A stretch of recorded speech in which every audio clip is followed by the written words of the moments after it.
Welcome to this tutorial on how to recover your Phantom wallet using a seed phrase.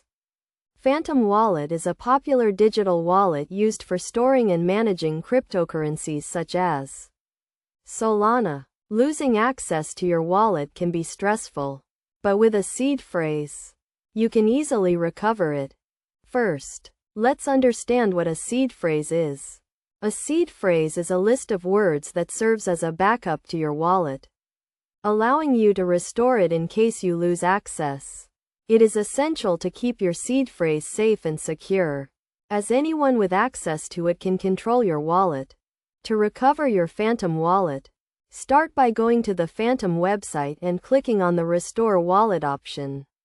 You will be prompted to enter your seed phrase, which should be a list of 12 words.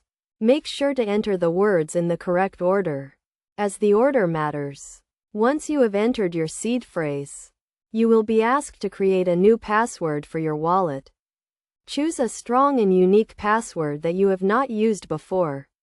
This password will be used to secure your wallet, so make sure to keep it safe. After creating your password, you will be logged into your Phantom wallet. You should see all your accounts and assets restored, including your Solana balance. Take a moment to review your wallet to ensure everything is in order. It is crucial to note that your seed phrase is the only way to recover your wallet, so make sure to store it securely. Consider using a hardware wallet or a secure note-taking app to store your seed phrase. Never share your seed phrase with anyone, as this can put your wallet at risk. In conclusion, recovering your Phantom wallet with a seed phrase is a straightforward process. By following these steps, you can easily restore your wallet and access your cryptocurrencies. Remember to always keep your seed phrase safe and secure to prevent unauthorized access to your wallet.